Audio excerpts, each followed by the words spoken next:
Good evening. I'd like to provide the American people with an update on our efforts to protect the integrity of our very important 2020 election. If you count the legal votes, I easily win. If you count the illegal votes, they can try to steal the election from us. If you count the votes that came in late, we're looking at them very strongly, but a lot of votes came in late. I've already decisively won many critical states, including massive victories in Florida, Iowa, Indiana, Ohio. To name just a few, we won these and many other victories despite historic election interference from big media, big money, and big tech. As everybody saw, we won by historic numbers. And the pollsters got it knowingly wrong. They got it knowingly wrong. We had polls that were so ridiculous, and everybody knew it at the time. There was no blue wave that they predicted. They thought there was going to be a big blue wave. That was false. It was done for suppression reasons. But instead, there was a big red wave. And it's been properly acknowledged, actually, by the media. They were, I think, very impressed. But that was after the fact. That doesn't do us any good. We kept the Senate despite having twice as many seats to defend as Democrats. And in a really much more competitive states, we did a fantastic job with the Senate. I think we're very proud of what's happened there. We had many more seats to defend. They spent almost $200 million on Senate races in South Carolina and Kentucky alone, 2 races, and hundreds of millions of dollars overall against us. At the national level, our opponents' major donors were Wall Street bankers and special interests. Our major donors were police officers, farmers, everyday citizens. Yet for the first time ever, we lost 0 races in the House. I was talking to Kevin McCarthy today. He said he couldn't believe it. 0 races. Very unusual thing, 0. And actually won many new seats with, I think, many more on the way. This was also the year of the Republican woman. More Republican women were elected to Congress than ever before. That's a great achievement. I won the largest share of non-white voters of any Republican in 60 years, including historic numbers of Latino, African American, Asian American, and Native American voters, the largest ever in our history. We grew our party by 4 million voters, the greatest turnout in Republican Party history. Democrats are the party of the big donors, the big media, the big tech, it seems, and Republicans have become the party of the American worker, and that's what's happened. And we're also, I believe, the party of inclusion. As everyone now recognizes, media polling was election interference in the truest sense of that word by powerful special interests. These really phony polls, I have to call them phony polls, fake polls, were designed to keep our voters at home, create the illusion of momentum for Mr. Biden, and diminish Republicans' ability to raise funds. They were what's called suppression polls. Everyone knows that now.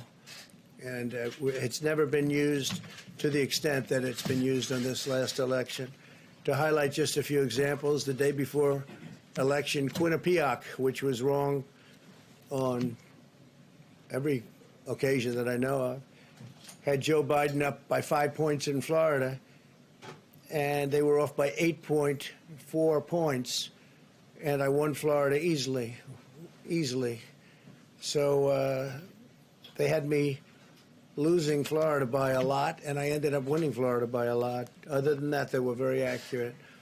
They had him up 4 points in Ohio, and they were up by 12.2 points.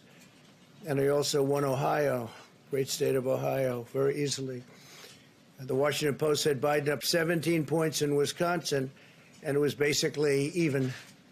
They were off by about 17 points, and they knew that. They're not stupid people. They knew that. Suppression. There are now only a few states yet to be decided in the presidential race. The voting apparatus of those states are run in all cases by Democrats. We were winning in all the key locations by a lot, actually. And then our numbers started miraculously getting whittled away in secret, and they wouldn't allow legally permissible observers. We went to court in a couple of instances, and we were able to get the observers put in. And when the observers got there, they wanted them 60, 70 feet away, 80 feet, 100 feet away, or outside the building to observe people inside the building. And we won a case, a big case, and we have others happening. There are lots of litigation, even beyond our litigation. There's tremendous amount of litigation generally because of how unfair this process was. And I predicted that. I've been talking about mail-in voting for a long time. It's really destroyed our system. It's a corrupt system, and it makes people corrupt even if they aren't by nature. But they become corrupt. It's too easy. They want to find out how many votes they need, and then they seem to be able to find them. They wait, and then they find them. And you see that on election night. We were ahead in vote in North Carolina by a lot, tremendous number of votes. And we're still ahead by a lot, but not as many, because they're finding ballots all of a sudden. Oh, we have some mail-in ballots. It's amazing how those mail-in ballots are so one-sided, too. I know that it's supposed to be to the advantage of the Democrats, but in all cases, they're so one-sided.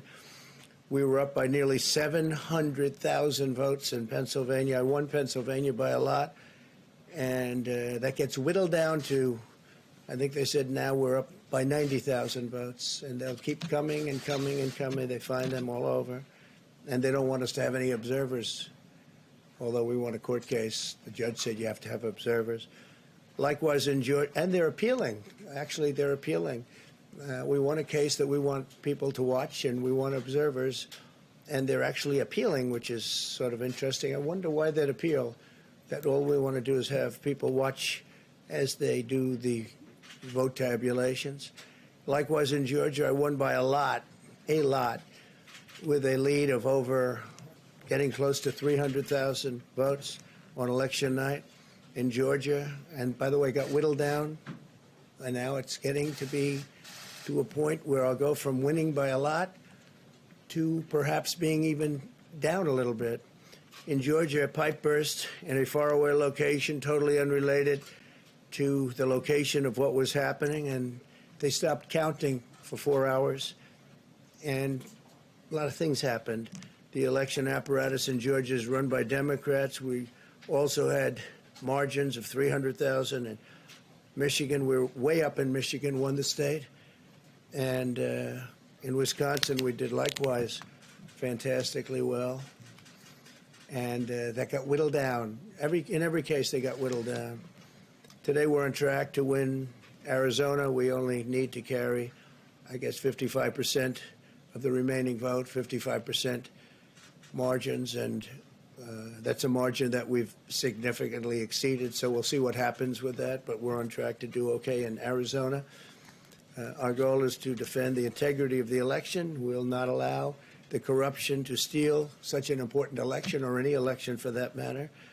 And we can't allow anybody to silence our voters and manufacture results. I've been doing a lot of public things for a long time. I've never had anything that's been as inspirational, by people calling, talking, sending things to us. I've never seen such love and such affection and such